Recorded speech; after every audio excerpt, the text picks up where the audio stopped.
Schleiermacher, I'm not going to steal any of Alicia's thunder, but I want to say some more kind of broad comments about where Schleiermacher fits in the greater scheme of things, is one of the most important of those characters called 19th century liberals.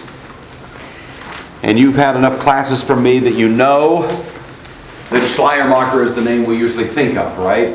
When we talk about 19th century liberalism and little phrases like the Bible, blank, the Word of God. What goes in the blank? The Bible.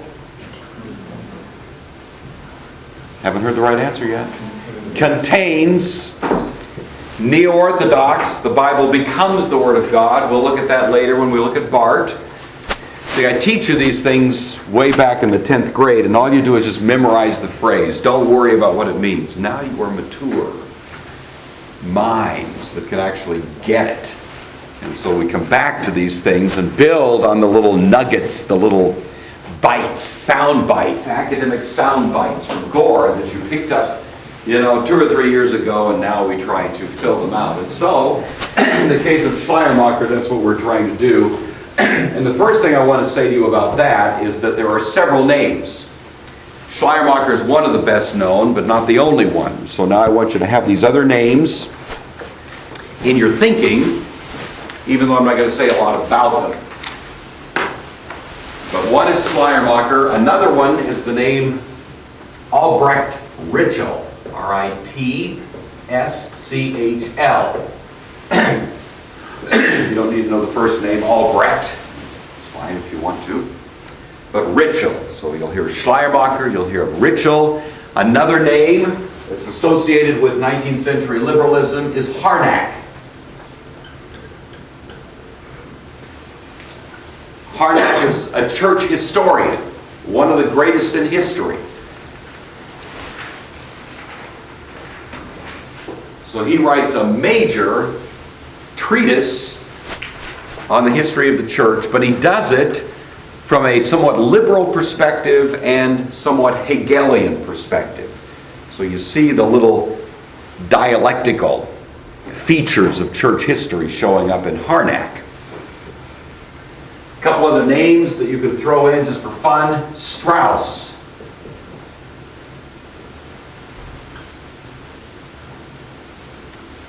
And a guy named Bauer.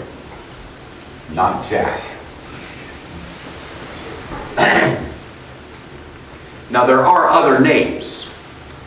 But when you think about 19th century liberalism, these are the names that would typically pop to mind. And so you should at least be somewhat familiar with those. So if you just casually hear someone refer to, Strauss of the 19th century, you'll know he's a 19th century liberal, which at least helps you understand what you might expect from him. Krista. I was going to ask if that's Strauss, or the composer, but I... No, it is not. It is not the composer. All right. What are the themes? Please get this. It will be good for you when I ask you this someday on a test. What are the themes of 19th century liberalism? Now, this is one way to do it. There's other lists that you could look at, but I think this kind of covers the waterfront. The fundamental themes that you find in all these guys.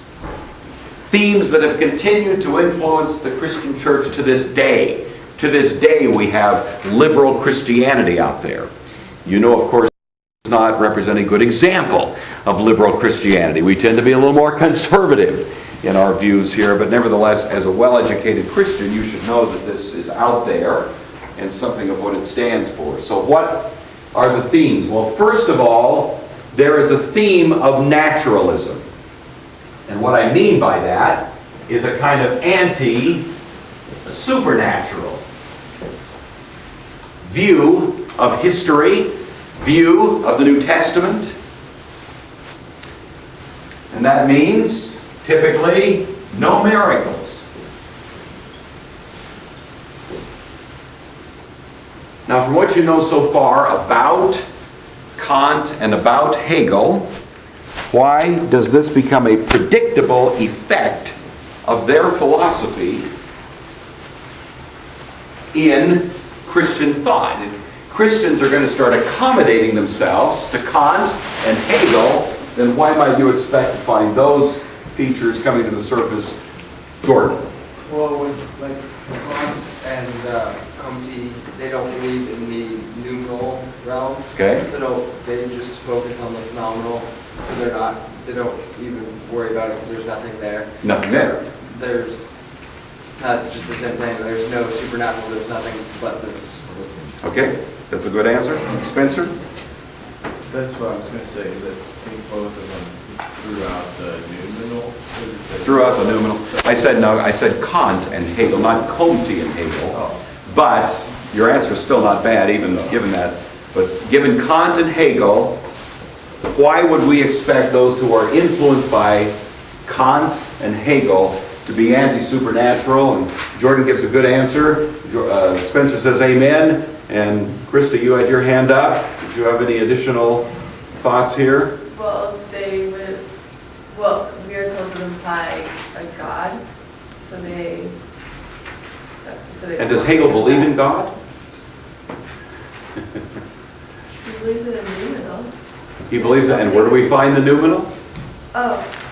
Where do we find the noumenal? Pardon me? The ego. Well, okay, that's one way he puts it. We find that, where do we find the noumenal in Hegel? We find it, Spencer? In the phenomenal. In the phenomenal, specifically in what aspect of the phenomenal? In? Nicole? Huh? Well, sort of in the mind, but we also find for Hegel, most importantly, we find the noumenal, we find God, we find the spirit, we find the ego in, say it? History. History. But notice that Hegel has brought the noumenal down and made it part of the story of history, and we no longer have a God up here who can break in and do things like split the Red Sea, raise Jesus from the dead, or other supernatural things. God is found in history. He's not found breaking into history. We discover God in the story of history, not in God's interruptions of history. You see that? And so, these people in the 19th century who began feeling the influence of Kant first and then Hegel say, okay, how can we reconstruct a view of God that doesn't involve these supernatural ideas that are so offensive to our fashionable philosophy these days? Because the church is always wrestling with the problem of trying to be fashionable. Matt, do you know that?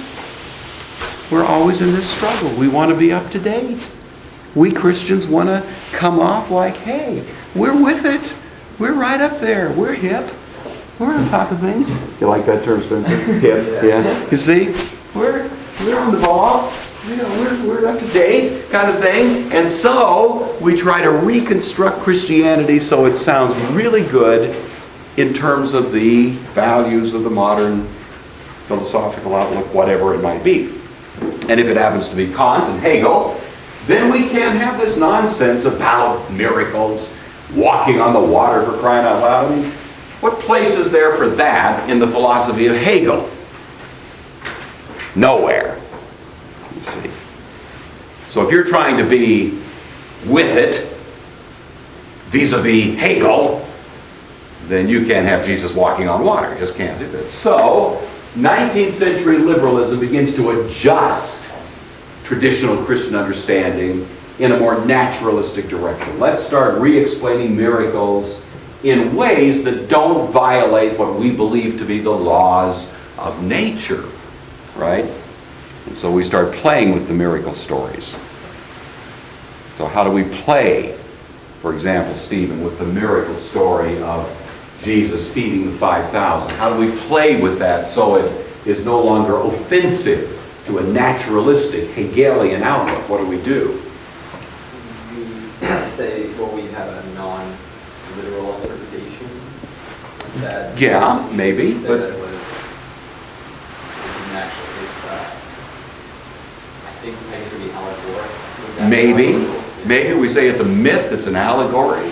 It's intended to communicate a nice truth, but it never happened. That'd be okay. How else might you deal with the feeding of the 5,000 naturalistically?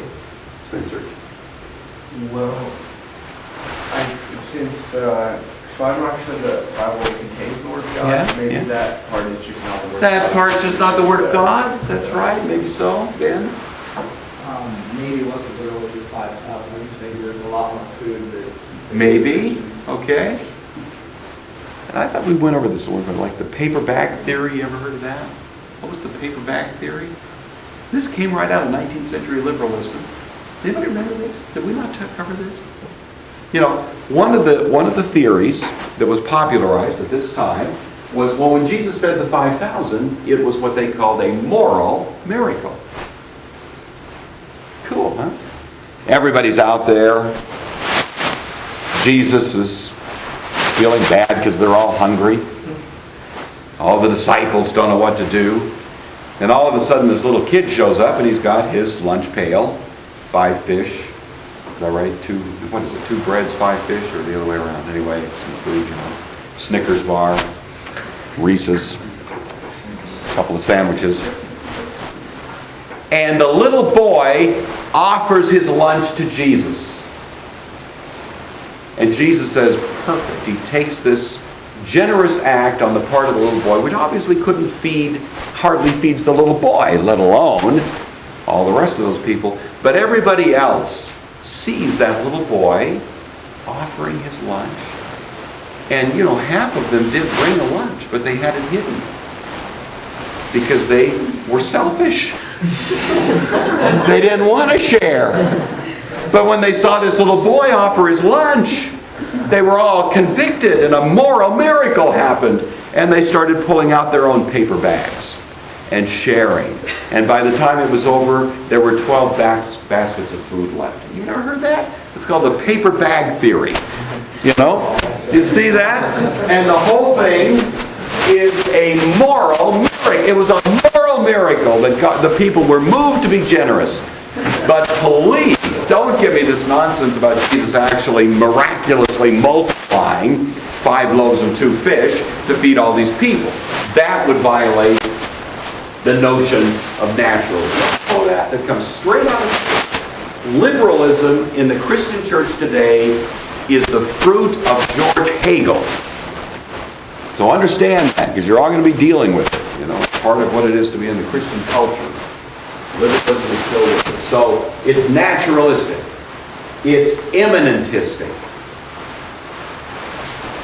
What is theological immanentism? What does that term mean, Matthew? You know that term? Do you know the opposite of the term? If there's an emphasis on God being immanent, or on the other hand, God emphasizes being, you know.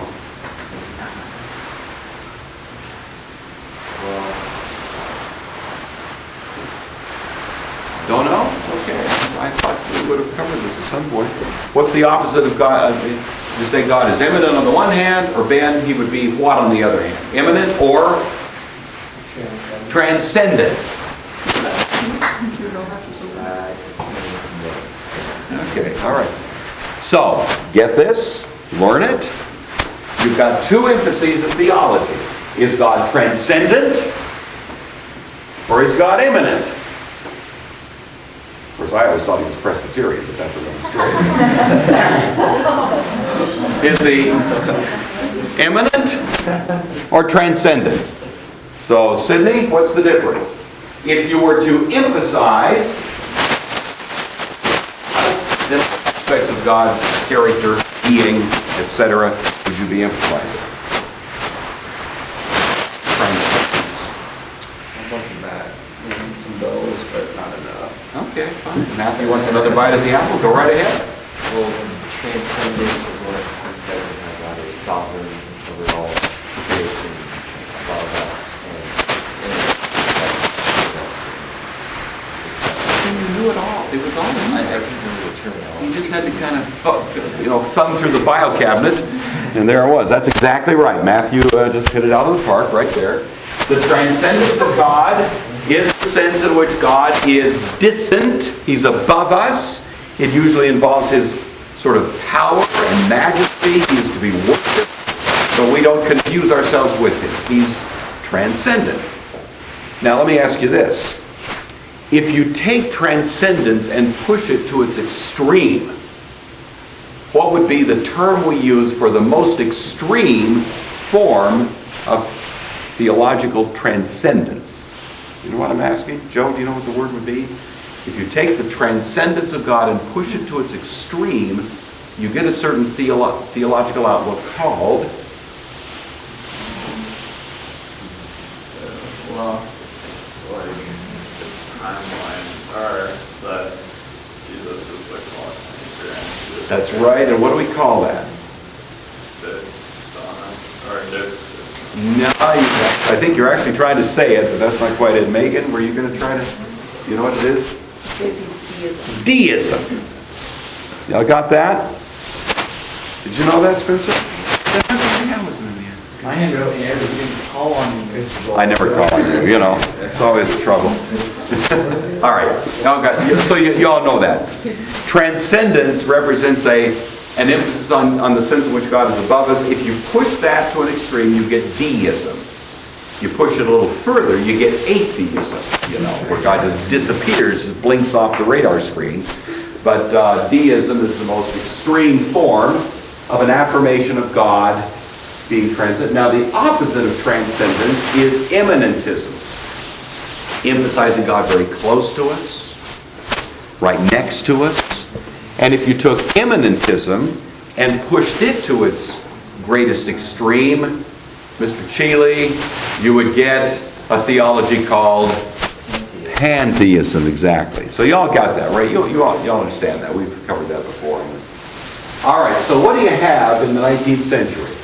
Hegel told us that God is down here at the phenomenal level. God is therefore close to us. He is part of the machinery of history. He's right next to us. And thus 19th century liberal theology tended to emphasize that point, that God is very near to us, that God is not so much one out there to be worshipped in some sort of distant kind of holy, majestic presence, but rather we should sort of see God in the immediacy of life. I should see God in the things that are happening around me. And it's almost finding God in everything, almost a little bit of pantheism there. And of course, Hegel was, by some people's measures, a pantheist. I mean, you find God in the thesis, you find God in the antithesis, and voila, you find God in the synthesis. God's everywhere, you know. You find God in the right answer, the wrong answer, and all points of view. It becomes an affirmation of everything. So, God is close to us. 19th century liberalism tended to be humanistic.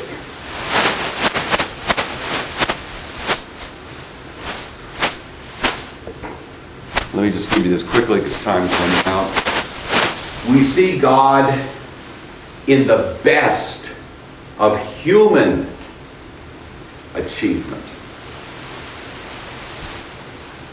We see God in the best of human achievement. Well, I wish I had more time to pursue this, but I had to sacrifice 5 minutes for you to write that little essay, and now I'm 5 minutes short. You know, this is the way it goes.